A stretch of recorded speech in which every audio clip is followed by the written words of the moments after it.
What up? I'm your boy, Chocolate Thunder Jody Williams again.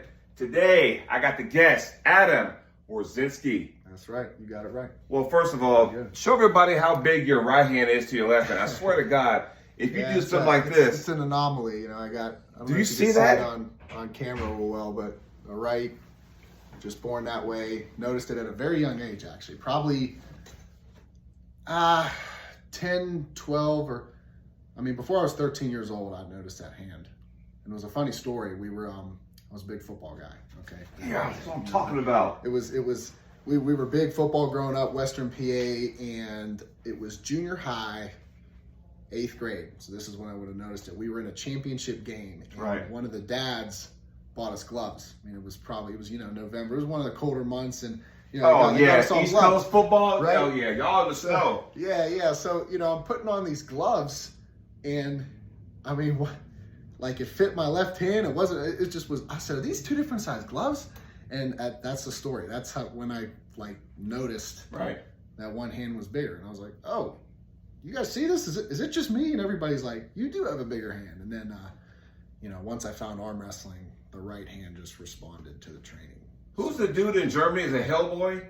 They got because Oleg is the one with the bigger left hand. I think Hellboy is the one with the bigger right hand. Possibly. That rings a bell. I'm not too familiar. I think he's out of Germany.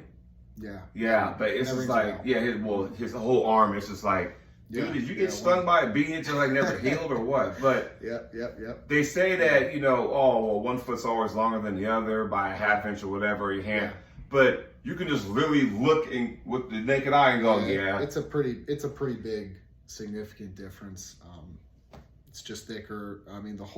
I've noticed that my right forearm is a good, I haven't measured my left in a while, but last time it was over an inch bigger in circumference, and then the bicep, it starts to taper off. I'm about a half inch to 3/4 inches bigger in this bicep, and then by the time I get to my shoulders and chest, it's pretty much evened out. Is it pumpkin training, or is it just like I'm born this way? I'm gonna use my talents to my advantage? Yeah, no, it's I train in the same. It's kind of tough though, because when you get into arm wrestling specifics, cupping, wrist, anything, how can you hold the right back? I'm using more weights with the right arm. Right. But it's what I've noticed in training, it's really things like rising and pronation are actually pretty similar in both arms. It's the wrist flexion that the right just blows it out of the way. I know I'm off camera, but you said rising, right? Here's my left, here's my right. Yeah.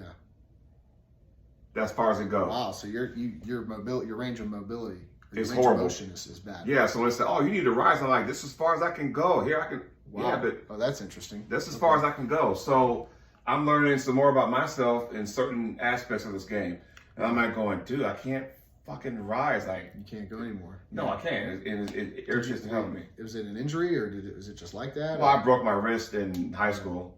Okay. So it was kind of I shattered my hand. They took a piece of bone out of my hip and put it in my wrist and had 2 pins going like that. Oh, yeah.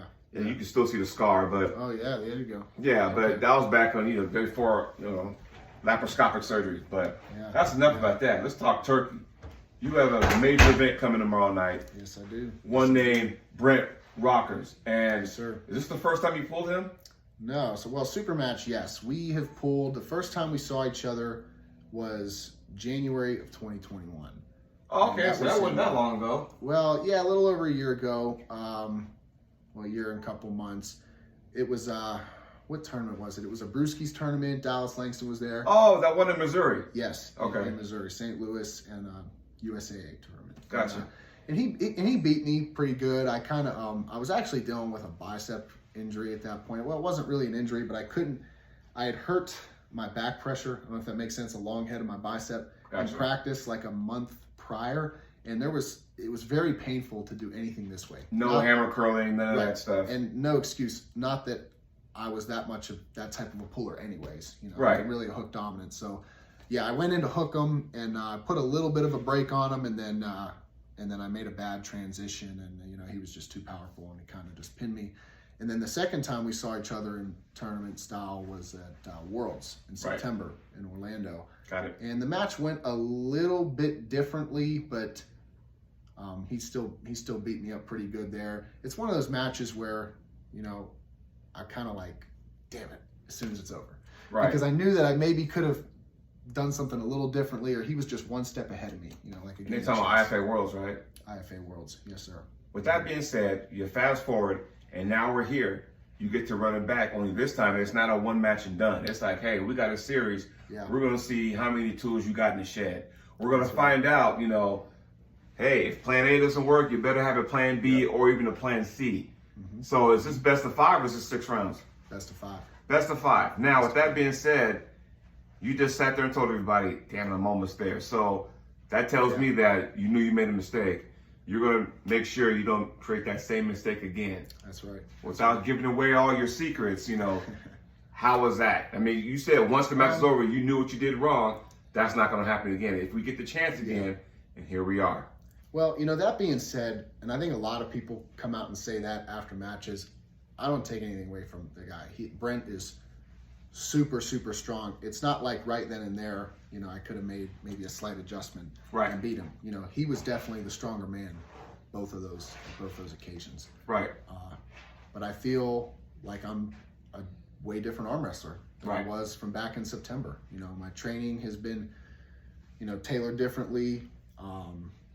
You know, I'm a little bit bigger, and I just, you know, I'm a lot stronger in that part of my bicep where I was lacking a year ago. And that took me, I mean, that took me almost a year to where it was completely pain-free to get over.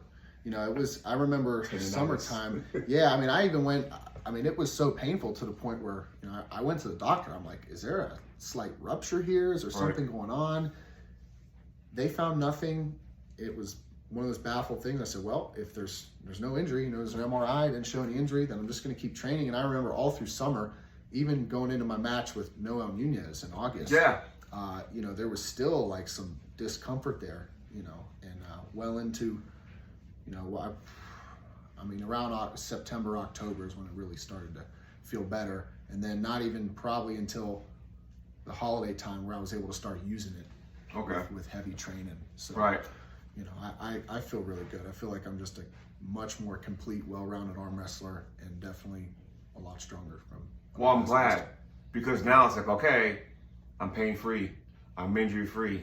And the one thing we all want to know is that when you guys get on the table, you want everybody to be 100%, right? That's right. Your training's done now, right? When was your last day of training? Technically Wednesday. All right, everyone's different. This guy back here said Tuesday, so ain't that right? Yeah, I do things a bit differently. Like I said, I come from a big football background, so the gym is a very structured, disciplined place for me. You know, I work out with a very football-oriented mindset. With an arm wrestling twist, if that makes sense. No, I got you. So, yeah, I kind of like to. I mean, I'm not like some of these guys who take off training like a week or two before. You know, I'll definitely taper down and switch up my type of training. You know, incorporate a lot more band work, fast twitch, maybe, you know, not do so much, cut the volume down. But yeah, Wednesday I did some light hand and wrist, and you know, I mean, it was a full workout, but nothing to totally tire me out. And then, you know, Thursday I took off, and you know, here we are Friday today to travel and rest up, and then tomorrow's game day. So and make sure you get enough sleep tonight too, because what are you expecting Mr. Rockers to do? Because I know you've watched video. Hell, you pulled him not too long ago, and it's like going, okay, I got to make sure I don't do this. You know, he practices with Pablo. He's one of those pullers where if you just say Pablo, you ain't got to, we all know who we're talking about. So with him training for that, but you have a crew you train with too, you know? That's right. Tell everybody who you train with. I train with Carolina Chaos. Right there you go. That's our team. And if you're not familiar, it's a group in Spartanburg, been around for a long time, led by Chad Silvers. You know, it's a fantastic group of guys. We got a lot of old generation pullers, a lot of young guys coming up, and we get after it every Sunday. You know, it's where Todd Zilla was born in arm wrestling. You know, you got Matt Harris, Fritz Corey, all the boys down there. All those guys, Matt, Fritz, Sean, Brian, Hunter Noss, you know, Austin, Gage. We got a whole. And I'm missing a lot. You know, we got a whole group of guys that train hard every Sunday. So I'm very fortunate to be with a group of that caliber. But yeah, I'm expecting Brent to come in and just be the powerhouse he is. You know, he's a very, I mean, every time I watch him pull on film, I just say, dang, that's one strong dude, you know? You see him like at, he'll go to a tournament in Missouri from time to time. You see him at Illinois State. I swear to God, him and Brad Cook got a contract together. I swear every video that Brad puts out, he's on there. I swear to God, he does. I swear to God. And I'm not joking. I'm like, if you go in there, 217, you see Brad Cook, rest assured you're going to see rockers in those. So I know you've seen a lot of film. Yeah. And I know you do a lot of background because just like myself, a football guy, what do? We watch film of our opponents. Right. So with that being said, I know you watch film of Brett. So it's like going, okay, what can I do to make sure I don't get in that position? I know where he's going to go. I just got to make sure I don't be vulnerable, let him in that spot because he can go inside, but he can also go outside. Yes. It's going to take some serious, this right here, not to go that way. You know what I mean? Yeah, Brent is, I think what impresses me about him the most, I mean, you said he could go inside and outside. That's true. But I think the root of being able to do that is his wrist flexion. It's right. Just very, very superior. He's very good at setting up for it. He's very good at getting it. Mm-hmm. And even what kind of concerns me a little bit is I've seen him get his hand bent back and still be able to pull. I mean, yeah, he's got a lock with a bent wrist. So when you look at a guy like Brent Rockers, there's really not too many weaknesses on him. You know, it's almost like I want you to flop me back. It's almost like a Jerry Carteret, so to speak, where if you bust his hand back, fine, because guess what? I'm gonna drive forward. I'm gonna get my shoulder behind that. You're gonna have to go through this and this in a strap. Good luck doing it. And I'm gonna be honest with you, man. That's one thing you're gonna have to look out for. Yeah, I mean, I'm expecting, nothing but a war. I just, I hope that I can put the brakes on him. Mm-hmm. You know what I mean? Because I think if I can be successful at putting the brakes on him in a decent spot, then this match could be very, very interesting. But he's very good at going from ready go to the pad in one fluid movement. I don't see him doing it I've never seen him do it with lightning speed, and it's always very smooth and very fluid, Yeah, and it makes you wonder, okay, are you going to hit for the pin, or are you going to hit for position to bleed your opponent out? Then we can go from there because if one of you guys bleeds the other out round one, then it's Katie bar at the door, so to speak. And it's like, okay, now we're going to see what happens round 2 and round 3, Yeah. I think the only true advantage that I have coming into this match, I mean, on paper, based on, past tournaments and events, is my stamina. Right. And, that's not something that you can rely on because if he's going straight to the pad round 1, 2, and 3, then it really doesn't matter. I got to be able to find a way to use my advantage to, help me out in the match. So, got you. And best of 5 helps, Well, yeah, because then it's like, okay, it is always thought, baseball, hockey, basketball, the odd numbers are always the more, important ones to me. Yes. Match 1. Whoever gets match 1 has the advantage, which means the guy who lost, now you got to play catch up, right? Yeah. And, match 3, same thing. Someone's going to have that advantage. Yes. And match 5 is, if it gets to that point, that's who's going to win the whole thing. So you almost got to get to a point where, I see 2 top rollers pull, and depending on if it's the best of 5, cool, what side is the head ref on will determine if that guy on the A side is going to slip or not. There's always strategy. Yeah. And I know, with you, it's like, well, I'm an inside push. I can give a crap what we do. Being so hook dominant, how often are you in strap matches? Not often. Usually, I mean, when people try to deliberately slip on me, it usually doesn't work. Right. Because my hand is wide enough, and I've got enough finger flexion to contain that.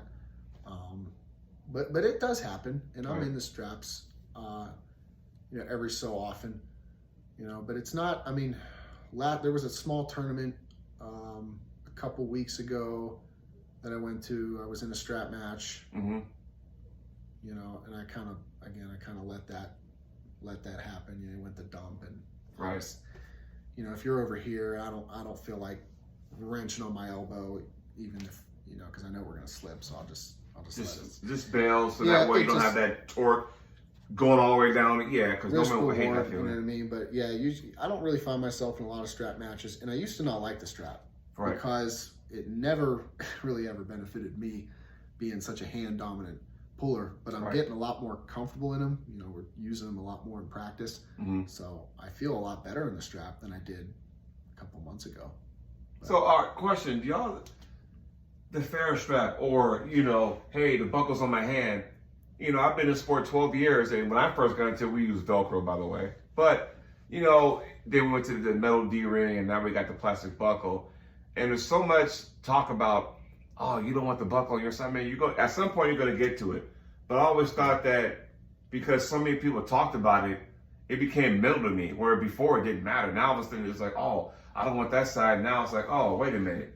All I have to do is just set up differently if the buckle's on my side. So, your thoughts on that? And take this with a grain of salt, because I'm not that big of a strap puller. I don't know much in it. But so why are you asking that question? Jesus Christ. Well, I mean, here's the thing, though.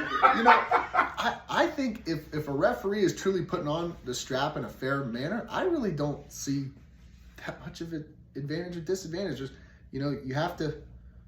I mean, I've been on buckle side and felt fine, and I've been on the non-buckle side and felt screwed. So, really? Yeah. Wow. And that just, that could be a lack of my knowledge of setting up in a strap. That's a very plausible, situation. But yeah, I don't know. I mean, I prefer to not have the buckle, just because, honestly, of the just general idea of not, people are always teaching you don't want to have the buckle, you're at a disadvantage. Gotcha. And I do feel like I can get a little bit higher without it, but if I do have it, it's not the end of the world. Right. It's not the end of the world. I mean, I guess it could make or break a match. It has not made or broke a match for me yet. Gotcha. So maybe I'll think differently if the time comes. But right on, man. Well, he hasn't ever messed with me yet. Oh, we're going to find out. We're going to you pull out and everybody else man. in Florida. They always want the straps. It's Brandon, Noel, everybody wants the straps. All those guys. Too. I'm undefeated against other Wawrzynski, so it's all good. Chance, all those guys. All y'all, those Florida guys, man. Yeah. I mean, they all want to say, come up to me and say, you want to go strap? And I'm like, just you asking that. Why would I give it to you? Hey, you got a strap in your pocket right now? He probably does. In my bag. You see what I'm saying? I mean, it's for sale. It's these strap guys. I mean, come on. There you go. Let's Well, my man, good luck to you tomorrow. You got a big day. Make sure you get a good night's sleep, and we're gonna put on a show. And I get the honor of doing play-by-play with all you guys, and I can't wait, my man. Hey, I'm excited for it, brother. Good luck, man. Good luck. All right, y'all. That's my man over there, Adam, with the 2 different size hands. Check him out. Look at that. That's just. Boom.